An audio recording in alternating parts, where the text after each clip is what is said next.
essayer un peu de faire un peu vite pour éviter les déconnexions. Et si vous avez des questions, on va les discuter vers la fin du cours. Sinon, vous pouvez m'interrompre, il n'y a pas de souci s'il y a quelque chose qui n'est pas clair.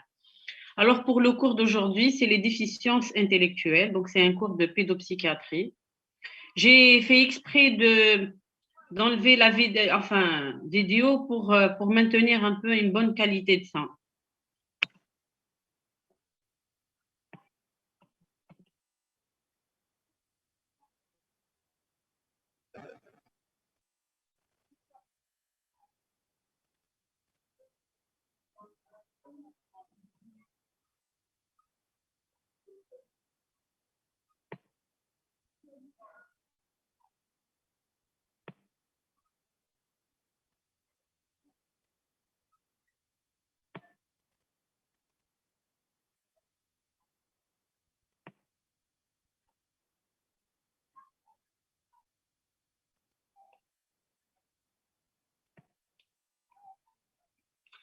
Donc, pour le cours d'aujourd'hui, avant, c'est un cours je vous ai dit, oui, S'il vous plaît, acceptez au fur et à mesure les nouveaux participants. oui, il n'y a pas de souci, il n'y a pas de souci. Oui, je suis en train de le faire, il n'y a pas de souci. Voilà. Donc, le cours d'aujourd'hui, comme je vous ai dit, c'est un cours sur les déficiences intellectuelles.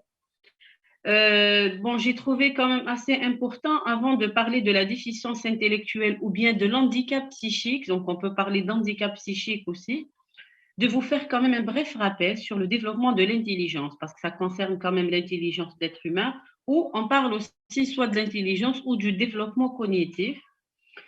Euh, c'est pour quand même pouvoir comprendre les difficultés qui sont rencontrées. Ces difficultés sont quand même d'intensité variable, et ceci va de même avec les symptômes. Donc, c'est pourquoi j'ai trouvé quand même nécessaire d'ouvrir une petite parenthèse pour vous parler de la théorie de Piaget. Donc, avant d'entamer les troubles proprement dits, donc on ouvrira une petite parenthèse et on discutera un peu la théorie de Piaget qui concerne le développement cognitif et ça va nous aider quand même à comprendre mieux les symptômes et les troubles rencontrés et qui sont d'intensité variable, même dans notre vie courante. Alors, pour l'intelligence de l'espèce humaine, donc c'est une question quand même, quand on parle de l'intelligence, donc tout le monde s'accroche là-dessus. C'est une question qui est assez curieuse. Euh, cette intelligence peut être atteinte par un déficit. Donc, le déficit peut être, je dirais, congénital ou précoce ou acquis. Donc, si on parle d'un déficit précoce, on est dans les déficiences intellectuelles ou bien dans le retard mental. Par contre, pour les déficits acquis, c'est les syndromes démentiels. Il est vrai que pour les pathologies de l'intellect, habituellement, on aborde aussi bien le retard mental que le syndrome démentiel. Mais aujourd'hui, vu la conjoncture et tout, donc on va uniquement aborder le retard mental ou la déficience intellectuelle. Pour le développement, il est vrai que l'intelligence, souvent, et j'ai demandé à vos collègues, à certains de vos collègues qui sont en stage actuellement en pédopsychiatrie, donc vous avez fait quand même vous avez fait la pédiatrie, vous avez une idée sur le développement psychomoteur. Alors pour le développement psychomoteur, ça veut dire quoi? Donc il nous donne une idée sur le développement, comment le développe, c'est des repères. C'est des repères si on s'intéresse à la marche, le sourire, la position, c'est des repères par rapport par rapport au développement du cerveau. Donc, ces repères-là, si on a un bon développement, ça sous-entend que le cerveau s'est développé, je dirais, dans les normes. Ce développement, il dépendra de plusieurs facteurs, ainsi que l'intelligence. Donc, pour l'intelligence, donc, elle dépend de plusieurs facteurs, pas uniquement. Donc, certains parents, si on reçoit en consultation des parents qui se plaignent de certaines difficultés chez leurs enfants, ils vont nous dire c'est un enfant qui s'est développé tout à fait normalement, donc il a parlé à temps, il a marché à temps. Euh, on doit leur expliquer et puis c'est un enfant qui n'a jamais eu de soucis et tout. Donc, on doit impérativement expliquer aux parents que le développement du cerveau seul ne suffit pas pour avoir une bonne intelligence. Pourquoi? Donc, car l'intelligence, elle dépend bien sûr d'une maturation. Il faut qu'il y ait une bonne maturation neurobiologique, mais même des expériences acquises et des interactions et transmissions sociales. C'est-à-dire, le cerveau, un bon développement pour avoir un être, si on peut dire, intelligent, pour avoir un bon développement de l'intelligence, ça dépendra du développement du cerveau d'une part et de l'interaction et la transmission. Comment on a stimulé nos enfants, qu'est-ce qu'on a donné pour nos enfants, comment on a réagi avec nos enfants, est-ce que c'est un enfant qui est stimulé par son entourage ou c'est un enfant qui est livré à lui-même. Ses expériences est-ce que c'est un enfant qui a eu plein d'expériences dans sa vie ou pas. Donc tout ça vont quand même interférer dans le développement de l'intelligence chez l'enfant. Enfin, l'intelligence en général. Alors, pour le développement intellectuel ou le développement cognitif, si on va définir l'intelligence, c'est quoi? C'est la capacité, si par exemple, si on va dire cette personne, elle est intelligente par rapport au quoi? Ce n'est pas uniquement par rapport aux apprentissages scolaires, souvent dans notre culture, c'est par rapport à nos résultats scolaires. C'est pas uniquement ça. Donc, il y a plein de paramètres qui vont nous indiquer le développement cognitif. Ce sont les acquisitions de connaissances, la capacité de penser de façon créative, euh, la, être attentif, donc c'est l'attention aussi, le degré de compréhension et de résolution de problèmes. Si j'ai des difficultés face à un problème, comment je puisse le comprendre et comment je puisse le résoudre. Donc ça aussi dépendra de mon potentiel cognitif. La mémorisation, donc les capacités mnésiques, joue un rôle important aussi dans la mémorisation des informations et à exercer son jugement. Donc, si on est face à un adulte ou bien un adolescent ou qui ne peut pas résoudre ses problèmes, qui n'est pas vraiment sur le plan du jugement et du raisonnement, on voit un peu de l'immaturité, ça veut dire qu'il y a un hic dans son développement cognitif. Voilà. Donc, tous ces paramètres-là vont nous indiquer le développement, le degré du développement intellectuel et bien sûr le degré d'intelligence chez l'être humain en général.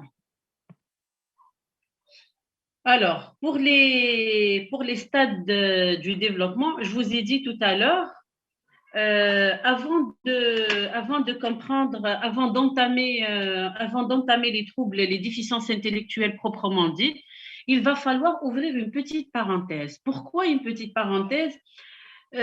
Souvent, pour comprendre la pathologie, on doit avoir une idée sur la norme. Comment le développement cognitif, comment l'intelligence se développe. Souvent, dans votre entourage, on se dit, il est intelligent, l'autre un peu moins, l'autre, il a des difficultés.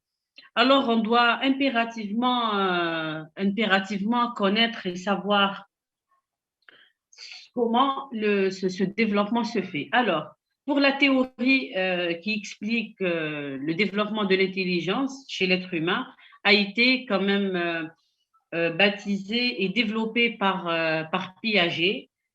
Donc, a été développé par Piaget, qui est un psychologue biologiste suisse. Donc, il s'est intéressé au développement de l'intelligence et des cognitions chez l'enfant. Il avait quand même, il avait donné beaucoup de précisions sur cela. Pour Piaget, donc la pensée, elle se construit, donc il avait décrit comme ça, que la pensée, elle se construit par de grandes étapes. C'est-à-dire, si on est arrivé à ce stade de connaissance, ça ne vient pas comme ça, c'est une construction. C'est comme une construction, on doit faire une fondation, une plateforme, une construction, définition, et la finition, elle dépendra si on prend un exemple un peu simple d'une maison à une autre. Donc, c'est la même chose, l'intelligence chez l'être humain. Alors, pour lui, la pensée, elle se construit par de grandes étapes. Donc, il les a appelées les stades. Donc, c'est les stades. Il avait subdivisé le développement en 4 périodes ou 4 stades. Pour Piaget, il faut que ces stades-là doivent avoir lieu. Donc, si par exemple, je retiens un patient qui n'a pas de déficit intellectuel, ça veut dire que c'est un patient qui a fait, donc il a eu tous ces stades-là dans son développement, sachant que le premier stade, c'est le stade de l'intelligence sensorimotrice. Ce stade, il débute de la naissance jusqu'à l'âge de 2 ans. Après, se succède de 2 ans à 6 ans l'intelligence préopératoire. Après, on va aborder les particularités de chaque période, c'est-à-dire à chaque période, comment on repère l'intelligence chez l'enfant ou chez l'être humain en général. Pour la période des opérations concrètes, donc elle est entre 7 et 11 ans. Et on a le dernier stade, c'est de 12 ans à 16 ans, donc qui marque la fin de l'adolescence. C'est le stade des opérations formelles, donc il correspond un peu au lycée. Donc c'est la scolarisation au niveau du lycée. Pour Piaget,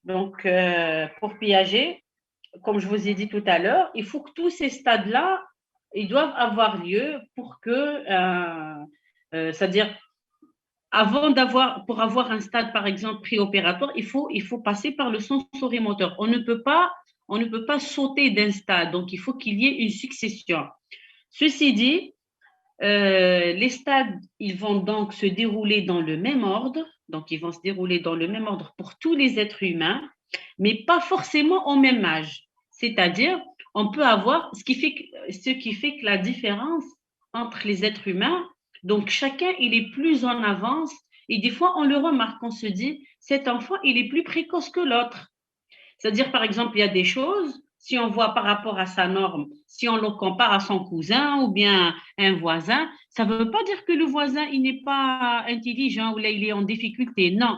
Mais on remarque que cet enfant, il a des connaissances plus que son âge. Ça veut dire quoi? Ça veut dire qu'il a il a dépassé ces stades-là, mais il est en avance par rapport à un stade. Par exemple, au lieu d'acquérir, il peut enfant de 4 ans ou de 5 ans, ou on peut le situer un peu dans le stade d'opération concrète ou d'intelligence opératoire. Donc, à ce moment-là, on se dit, cet enfant, finalement, il est intelligent, il est plus intelligent que les enfants de son âge. Voilà. Ça ne veut pas dire qu'il a sauté avec le stade préopératoire, mais non, il l'avait fait, mais un peu plus précocement par rapport aux aux autres enfants.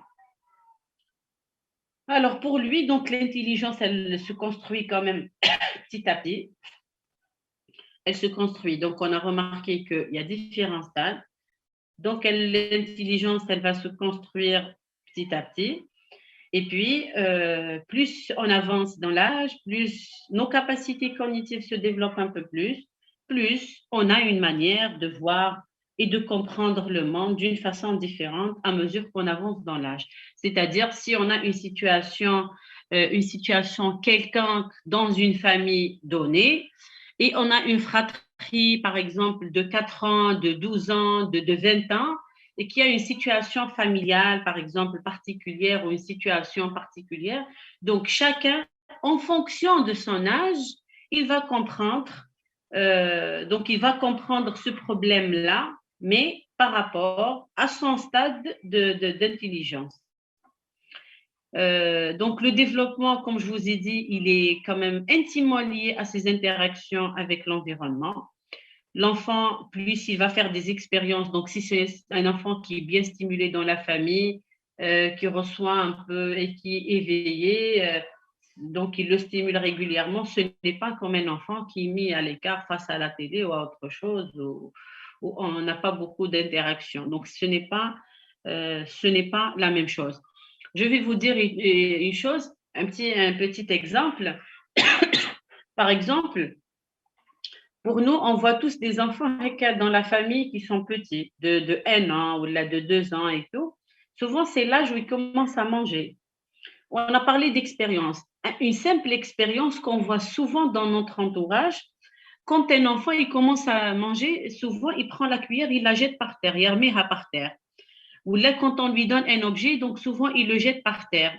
Souvent, il est attiré par l'écho ou là et tout. Donc, à ce moment-là, le fait de lancer les objets ou bien le contenu de sa cuillère, ce n'est pas un geste anodin.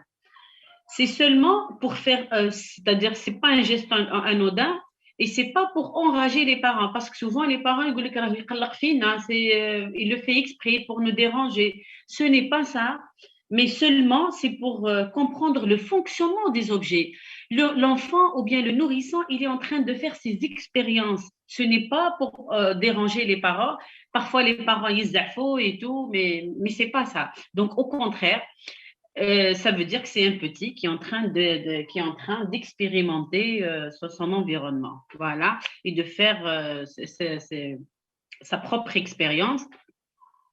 Si on peut, avant d'entamer le contenu des différents stades, moi personnellement, je dirais que ces stades-là, on a souvent actuellement, surtout actuellement avec le développement, ou je dirais de la technologie. Il y a plein de smartphones, il y a plein de micros, il y a plein d'outils et tout informatiques. Seulement, on a souvent, si on prend des flash disks ou des clés USB ou autres, donc souvent quand on discute entre nous, on se dit celui-là, il est plus puissant que l'autre, ou là, ce micro, il a plus, donc il y a des logiciels plus développés et tout. La même chose, donc, les stades du développement chez l'enfant, les stades du développement cognitif, ils peuvent être vus, si on peut les simplifier, c'est comme des logiciels. Et quand on parle d'un logiciel, c'est une manière de voir le monde. Donc, l'enfant, si on va résumer, donc l'enfant va en grandissant vivre plusieurs révolutions mentales, ou bien, voilà, ça veut dire ces événements de vie pour les comprendre à chaque fois. Je vous ai dit, un enfant de 4 ans, de 10 ans, de 12 ans, de 20 ans, il ne va pas comprendre la même situation familiale de la même façon. Donc, qu'est-ce qu'il va y avoir? Plus il avance dans l'âge, c'est comme si on est en train de faire des mises à jour.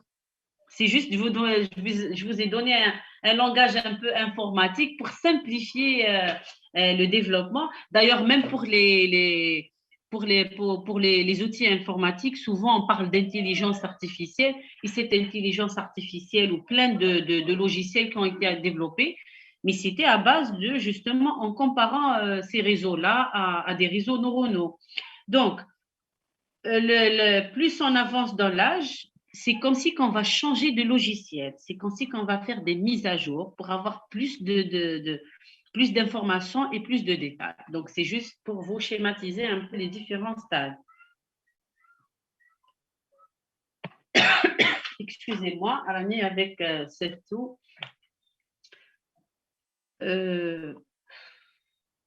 Après, on va maintenant aborder les différents stades.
Donc, pour les différents stades, alors pour le premier stade, on avait dit, c'est le stade sensorimoteur. Donc, à cet âge-là, les petits jusqu'à l'âge de 2 ans, donc leur intelligence, elle est essentiellement pratique, c'est-à-dire qu'ils vont découvrir le monde à travers l'appréhension, le toucher et tout.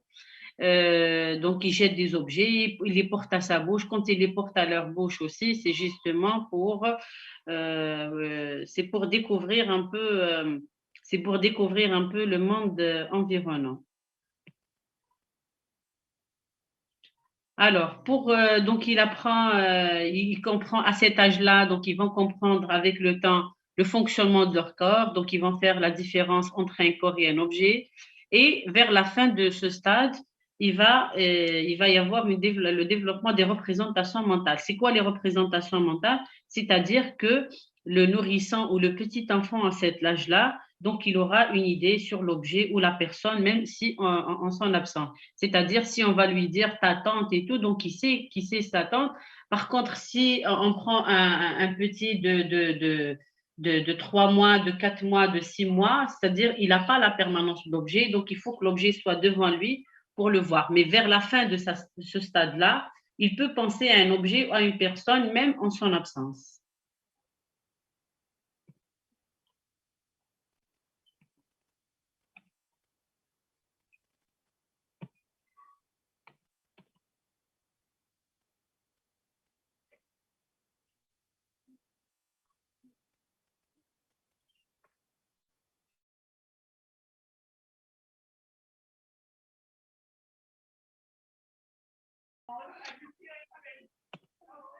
Donc, pour le deuxième stade, à ce stade-là, il va y avoir le développement du langage. Donc, il va y avoir le développement du langage, ce qu'on appelle la fonction symbolique. C'est l'âge de l'intériorisation de l'action, c'est-à-dire qu'il peut penser à ses gestes sans avoir besoin de les réaliser dans la réalité immédiate. Donc, l'enfant, il est encore décrit comme égocentrique à ce stade-là. Donc, il a du mal que les autres puissent ne pas avoir les mêmes pensées que lui. Il a par exemple du mal à mentir ou à garder un secret. C'est-à-dire si on va lui dire, voilà, donc si on va faire quelque chose et on va lui demander de ne pas dire par exemple à ton père ou à ta maman ou une personne familière, donc il va pas garder les secrets pour lui. Pourquoi? Parce qu'il pense que les autres, ils peuvent deviner ses pensées. Donc, il n'a pas encore acquis la capacité d'intériorisation. À cet âge-là aussi, il y a une particularité. Donc, la particularité, c'est cet âge-là, c'est que les enfants, ils peuvent apprendre des notions. Donc, c'est l'âge, c'est la période où ils doivent connaître des notions sur l'espace, sur l'espace. Ils peuvent apprendre aussi des notions de sériation, de classification et même, c'est-à-dire classer les objets par couleur ou bien par forme géométrique. Donc, ils peuvent le faire à ce stade-là. À ce stade-là aussi, si on va retrouver souvent, si on retrouve un enfant qui parle à la troisième personne, euh, donc il se réfère à soi-même, c'est-à-dire ce n'est pas pathologique. Donc, au lieu de dire, par exemple, s'il s'appelle, je ne sais pas, Mohamed ou je ne sais pas, au lieu de vous dire, par exemple, ce ballon, هذا البالون تاع هذا البالون تاعي يقول لكم هذا البالون تاع محمد. Donc, il se réfère à lui. Donc, ça, ce n'est pas pathologique, c'est normal à cet âge-là. Mais s'il dépasse cet âge-là, ça devient quand même pathologique. Voilà. Pour le stade des opérations concrètes, l'enfant à ce stade, donc, il acquiert une mobilité croissante au niveau de ses structures mentales et de ses réflexions. Donc, il va quand même, il va grandir un peu plus. Donc, il peut faire des additions dans sa tête, ce qui suppose une capacité d'abstraction qu'un enfant de 4 ans ne peut pas l'avoir. Donc, le raisonnement a besoin d'un support concret, c'est-à-dire, par exemple, on va lui dire 3 plus 7, donc il peut garder les 3 filles d'eau, là, et on va lui dire, tu vas mettre le 7 à l'intérieur de ta tête, et il va continuer, il va vous dire, je vais mettre le chiffre 7 dans ma tête parce qu'il est grand, ou la 13, ou je ne sais pas quoi, et il va continuer à compter avec ses doigts. Donc, mais il y a quand même de l'abstraction, mais ça passe par un support concret. لازم تكون حاجة شوية concrète pour qu'il puisse la comprendre un peu plus. Par exemple, à cet âge-là, ils peuvent comprendre des données de mathématiques, des additions, des soustractions, mais souvent, surtout au début de ce stade, ça passe par exemple, souvent في primaire. Là, c'est souvent début à primaire. دونك يستعملوا القريصات الخشيبات دونك باش يحسب يدير المجموعات.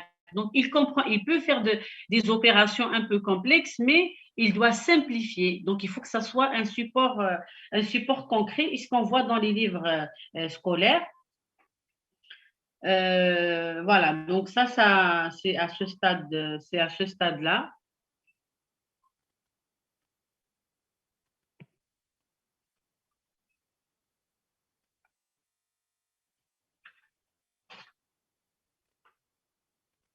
Pour le stade formel, donc pour le stade formel, donc c'est un stade un peu, c'est le dernier stade du développement de l'intelligence. À ce stade-là, donc l'adolescent ou l'adulte, il pourra continuer à acquérir des connaissances, donc mais il ne peut pas changer radicalement de vision du monde. Donc il commence à raisonner sur de l'abstrait. Donc c'était des données un peu plus claires. Par exemple, si on reste toujours les données mathématiques, donc on avait dit, il peut faire des additions, il peut faire des soustractions, de la multiplication, le stade des qablo. Mais souvent, peut-être vous avez remarqué, par exemple, c'est vrai, ils peuvent le faire, les tableaux de multiplication, mais ils passent par des supports concrets. Ça, c'est pour le troisième stade. Par exemple, ils disent 3 plus 3 plus 3. Donc, مجموعات بزاف. Par exemple, ils disent 3 plus 3 plus 3, يعاودوها 4 fois. Donc, هنا يبدا l'enfant يحسبهم. Après, ils peuvent simplifier. Il va lui dire, ça veut dire 3 plus 3 plus 3 plus 3, ça veut dire 3 fois 4. Donc, il fait le move جدول الضرب, mais il passe par un support concret. يبسطها له. وباش يشوفها تاني يعني تكون vraiment ملموسة. Par contre, pour le stade des opérations formelles, souvent on a donc les élèves ou bien c'est les enfants, donc ils vont grandir un peu et ils vont comprendre quand même des notions des notions de géométrie. يبداو يقراو النظريات, يقراو plein de choses. Donc ils peuvent raisonner sur quelque chose d'abstrait. Donc il n'est pas obligé de mettre un support concret. Donc donc ils vont, par exemple, ils vont toucher aux notions de l'infini, plus l'infini, moins l'infini. Donc, ils peuvent comprendre. Par contre, si on a un enfant de 10 ans, on va lui dire plus l'infini, mais il ne va pas comprendre. Mais si on prend un lycéen, on va lui dire Mélanie Haya, donc il comprendra de quoi il s'agit. Par exemple, aussi, je vous donne un exemple. Si on va dire, si on va prendre un enfant de 10 ans et un ado de 16 ans, on va lui dire une droite. Une droite ou par exemple, l'enfant de 10 ans, لازم يكون خط مستقيم مرسوم sur une feuille. Donc, là, il peut comprendre. Par contre, si on prend un 16 ans, on peut lui dire une droite, il va l'imaginer. Par exemple, il peut l'imaginer. Par contre, des enfants plus jeunes, par exemple au primaire, donc on doit avoir quand même quelque chose de très concret. Et puis, à ce stade-là, donc, ils vont comprendre aussi des notions, ils peuvent différencier entre ce qui est bien et ce qui est mal. Donc, des notions de l'infini, les notions de mort, la notion de mort. Donc, tout ça va être compris dans ce stade.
donc après avoir fait le bref rappel sur le développement de l'intelligence et l'être humain, donc on va aborder les déficiences intellectuelles proprement dites.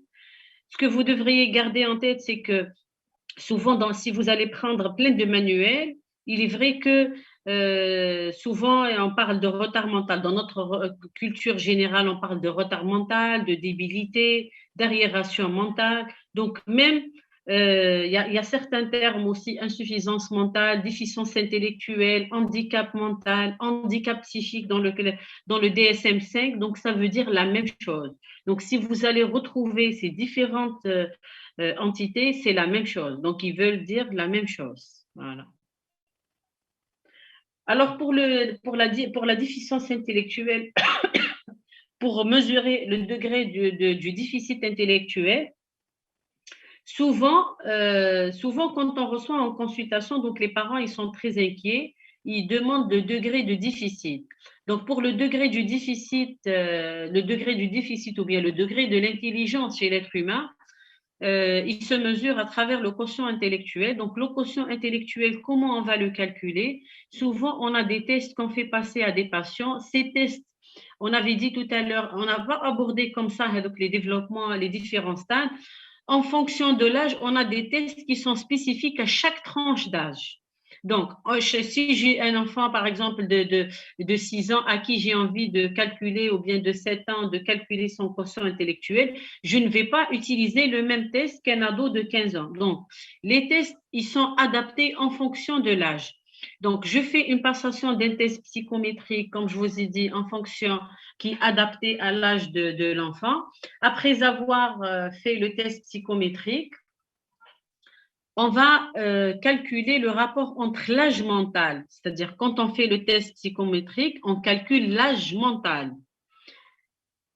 L'âge mental qu'on a retrouvé après avoir fait la passation du test, on va le diviser sur l'âge réel, fois 100, on aura le pourcentage du quotient intellectuel. Voilà. Pour les déficiences intellectuelles, donc ce sont les troubles qui sont caractérisés par un défaut dans le développement des facultés intellectuelles.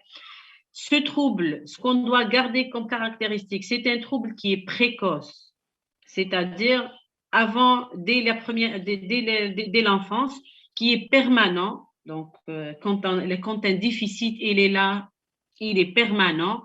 Même si on a une amélioration, mais on ne pourra pas récupérer à 100% et souvent irréversible. Donc, les capacités, on avait dit tout à l'heure, tous les enfants, il y a des différents stades de développement qui ont été décrits par Piaget.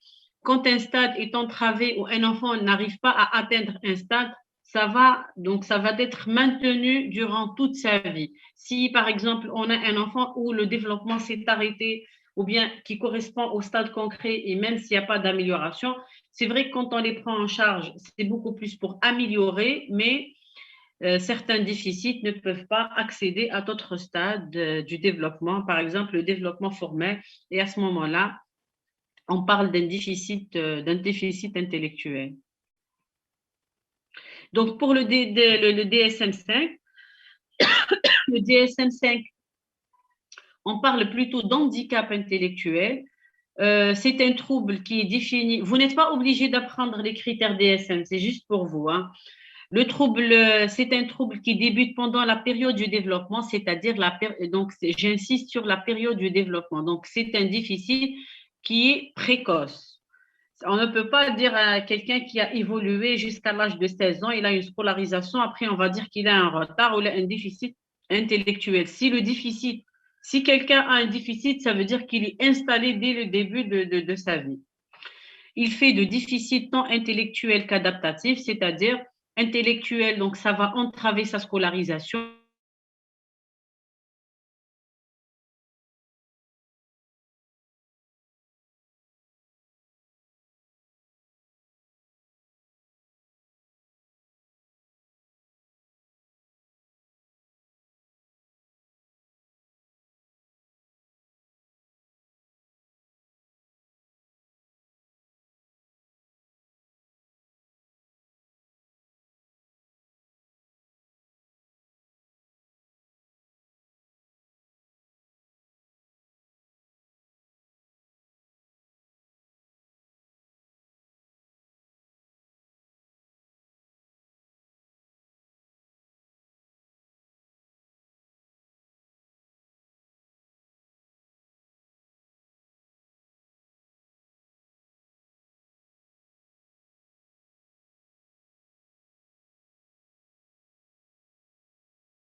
Allô?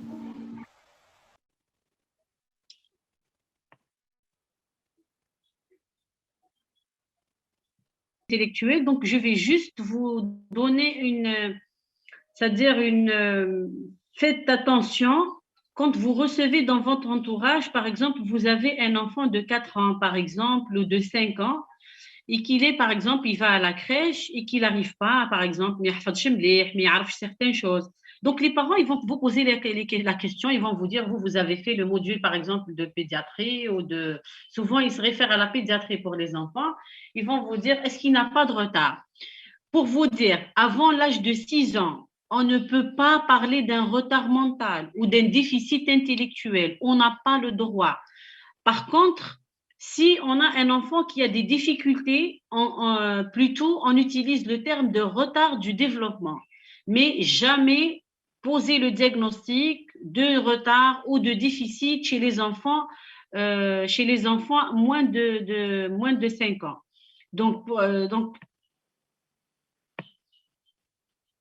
Donc, pour les enfants moins de 5 ans, faites attention. Vous allez leur dire que son développement il est perturbé. On va attendre la première année, il va être scolarisé et on peut le réévaluer après une année de scolarisation. Ou même s'il n'y a pas de scolarisation, il y a des tests quand même qu'on peut utiliser. Donc, jamais parler d'un retard, jamais dire que c'est un enfant de 4, 5 ans ou moins, il a un retard. On parle d'un retard du développement, mais pas de retard mental. À partir de 6 ans, pour les nouvelles classifications, on peut parfaitement ou on peut parler d'un retard vraiment très à l'aise.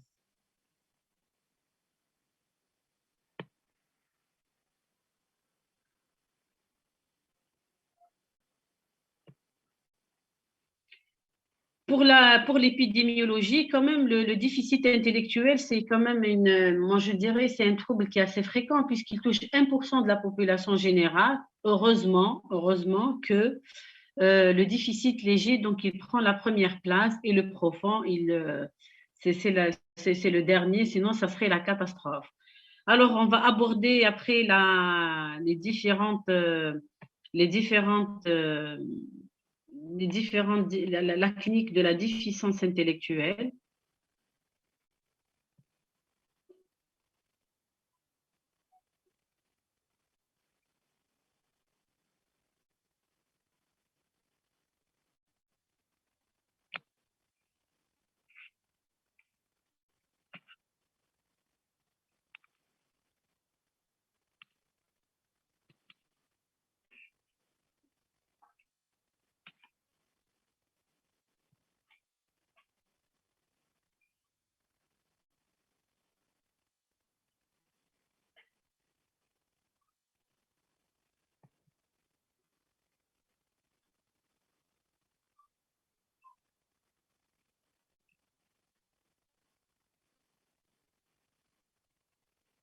Donc, pour la clinique de la déficience intellectuelle, donc les déficiences intellectuelles, qu'est-ce qui se passe?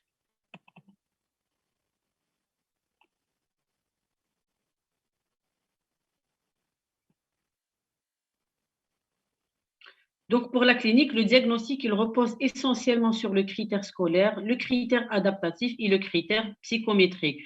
Ceci dit, il y a certaines, par exemple, dans certaines situations, on n'a pas de test psychométrique. On peut juste s'appuyer sur le critère scolaire et le critère adaptatif. On avait dit tout à l'heure qu'il y a différents types de déficiences. Donc, la déficience légère, donc c'est la plus fréquente. Elle touche à peu près les 2 tiers des déficiences intellectuelles. Généralement, elle se révèle après des années de scolarité. Souvent, c'est des enfants, par exemple, quand vous recevez ou là, vous discutez dans votre entourage ou voisinage, ils vont vous dire que c'est un enfant qui a eu une scolarité. Par exemple, c'est un enfant, son développement psychomoteur, souvent, il est normal, il a eu un développement psychomoteur. Après, ils vont vous dire, jusqu'à l'âge de la scolarisation, généralement, il est inscrit en première année, c'est là où les difficultés commencent à apparaître. Mais en dehors de l'école, donc il y a plein les autres sur le plan adaptatif, donc il y a pas le déficit n'est pas très vraiment palpable.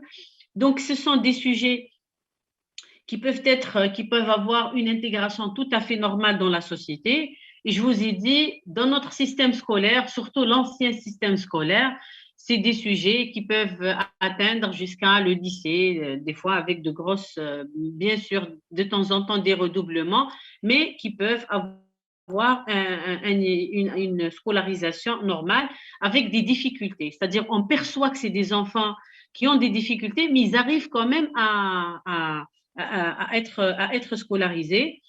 C'est des sujets qu'on les remarque à l'âge adulte avec quelques troubles du caractère. C'est des sujets qui sont intolérants à la frustration, qui présentent une habilité émotionnelle. Donc, en dehors de ça, le reste est tout à fait normal. Donc, ils peuvent mener une vie sociale tout à fait normale. Ça, c'est pour les déficients légers. Pour la déficience intellectuelle moyenne, la première, on avait dit, après des années de scolarisation, l'enfant il a un souci. Mais en dehors, un développement psychomoteur, il est tout à fait normal. Par contre, dans la déficience intellectuelle moyenne, souvent, le diagnostic, il est précoce. C'est-à-dire, on se rend compte dès la première année. Souvent, c'est des enfants qui ont un retard de l'acquisition, par exemple, de la marche, de la position assise.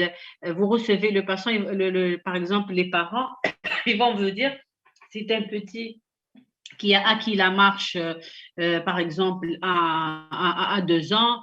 Il a prononcé ses premiers mots à 3 ans. Donc, on remarque quand même, il a commencé à s'asseoir vers l'âge de 12 mois. Donc, on voit déjà dans son développement, il y a une perturbation. Donc, dès le départ, on les repère dès le début, dès leur première année. Donc, par contre, ces sujets-là, ils ne peuvent pas être scolarisés dans une école normale, ordinaire. Par contre, ils peuvent être scolarisés dans des centres médico-psychologiques, ils peuvent faire des formations professionnelles, bien sûr, dans des centres protégés. On ne peut pas les exposer dans un centre. Voilà.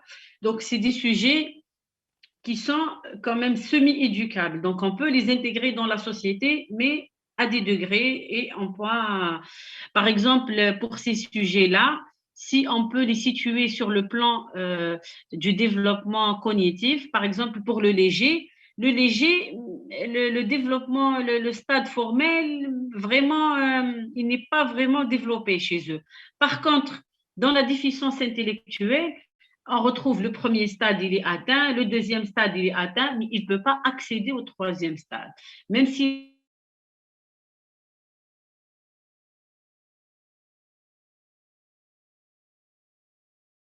ce qui fait qu'on ne peut pas lui proposer une scolarisation difficile ou des situations complexes. Souvent, ils sont autonomes, mais ils sont assistés par leur entourage.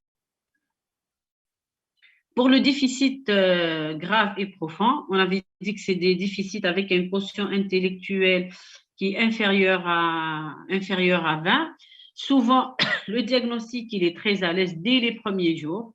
Souvent, c'est des sujets, c'est des enfants ou des bébés ils naissent avec des malformations somatiques importantes.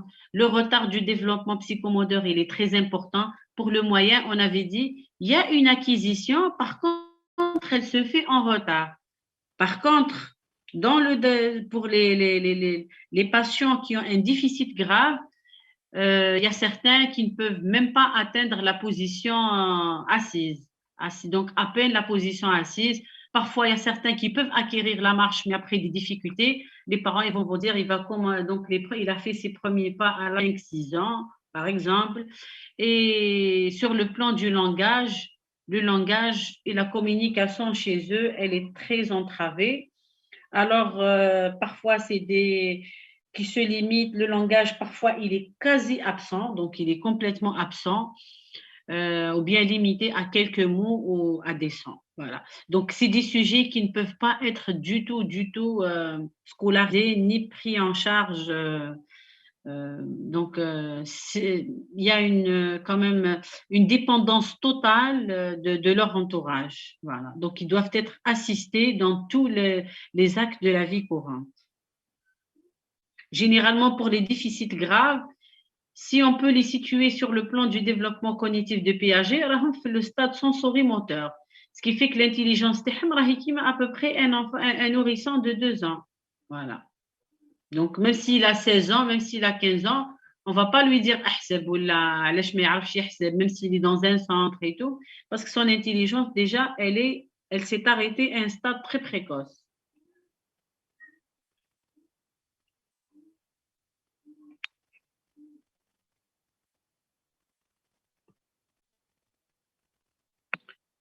Pour les étiologies, les étiologies, donc il y a une multitude de causes qui sont à l'origine d'un déficit intellectuel. On peut les subdiviser donc il y a plein de classifications, mais il y a des causes antinatales, périnatales, des causes postnatales. Et parfois, on retrouve des déficiences intellectuelles sans retrouver de cause décelable. Donc, quand même, il y a un pourcentage de sujets où on ne retrouve pas de cause décelable.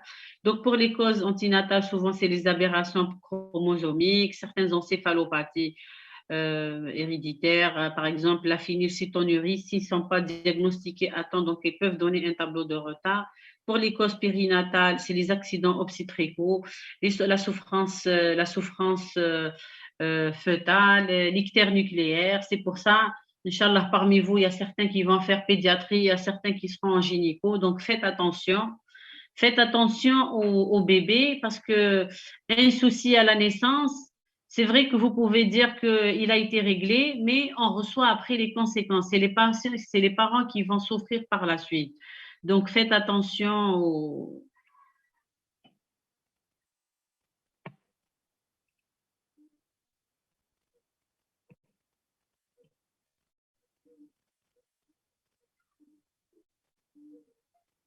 Donc, pour l'évolution, vous allez me dire les sujets avec déficience intellectuelle. Donc, comment ça va être l'évolution à long terme? Moi, je vous dis, l'évolution, elle dépendra de la forme clinique. Donc, pour la forme légère, la moyenne et la grave, donc ça dépendra de plein de paramètres. Ça dépendra aussi l'évolution et je dirais le pronostic à long terme aussi dépendra aussi de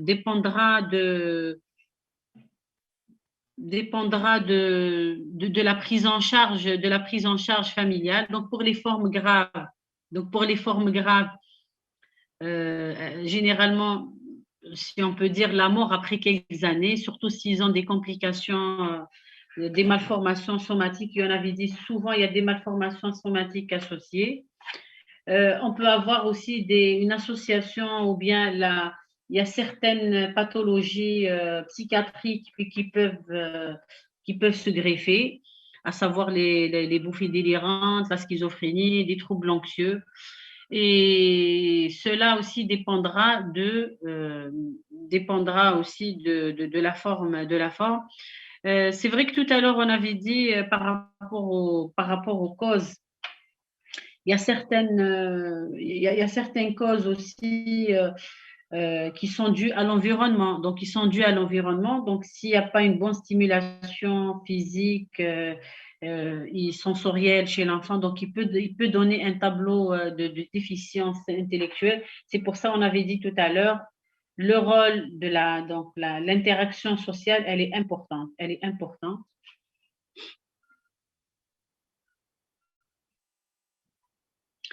Pour la prise en charge des déficiences intellectuelles, il n'y a pas de traitement médical qui est conçu directement pour améliorer. Il est vrai qu'il y a certains qui donnent des neuroprotecteurs, il y a certaines vitamines, l'oméga 3 et tout, et tout, et tout. Mais moi, je vous dis, le meilleur traitement, c'est le meilleur traitement, c'est je dirais quand même, le traitement préventif. Donc, il n'y a pas d'attitude commune pour tous les patients. Ceci dit, si on doit prescrire certains médicaments, parce qu'on avait dit, il y a certains qui développent des troubles psychiatriques, le traitement, il va être en fonction du trouble. Ça va être un traitement, je dirais, un peu symptomatique ou bien qui correspond à la nosographie. Pour les abords psychothérapiques, donc les abords psychothérapiques, on peut recevoir les parents donc pour des psychothérapies, des psychothérapies de famille, des psychothérapies pour soutenir les parents, les accompagner, donc leur expliquer les projets thérapeutiques, comment ils doivent se comporter avec ces enfants-là, comment ils doivent les stimuler, comment ils doivent les accompagner en proposant à des parents une rééducation, des rééducations individuelles et des mesures pédagogiques, à savoir des prises en charge orthophoniques pour améliorer la communication et le langage.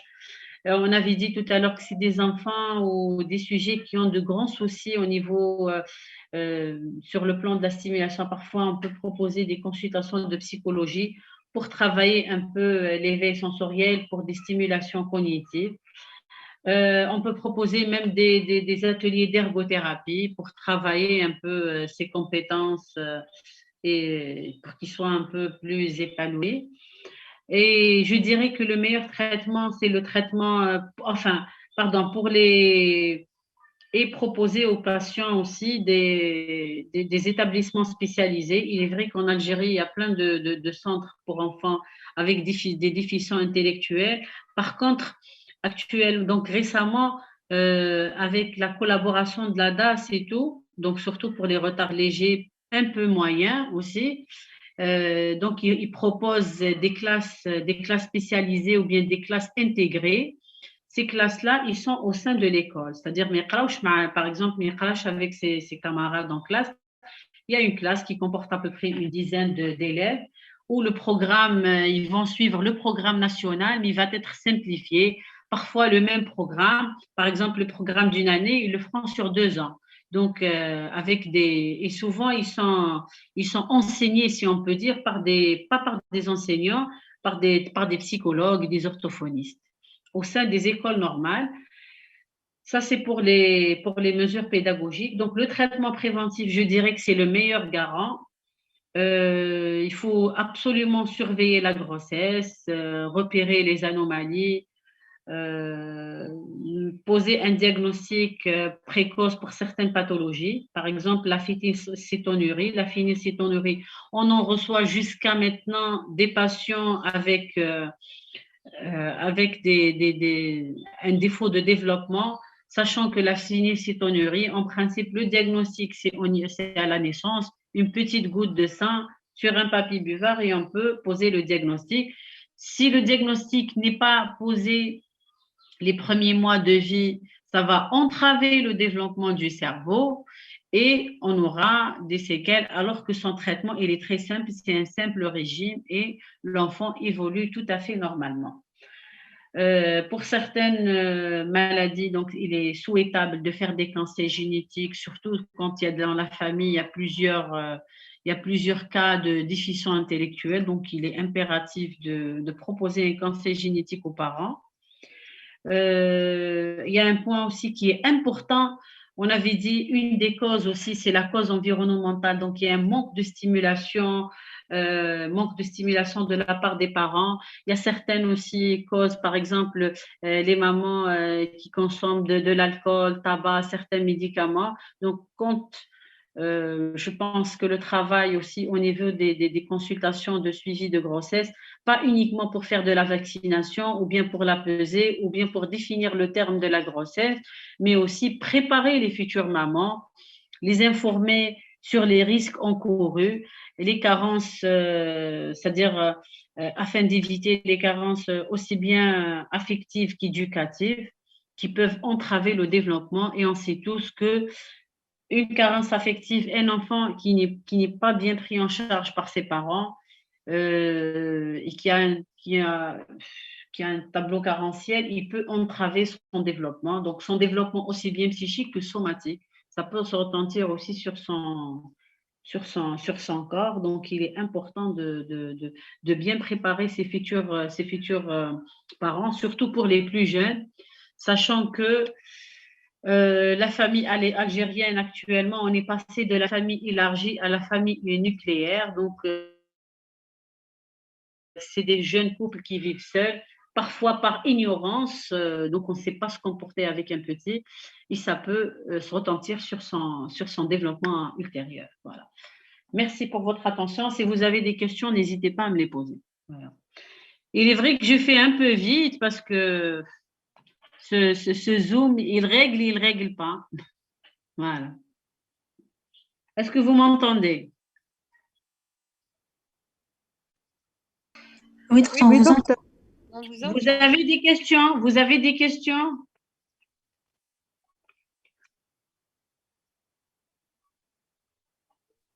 Je crois que c'était clair, merci. Il n'y a pas de questions dans la boîte de discussion.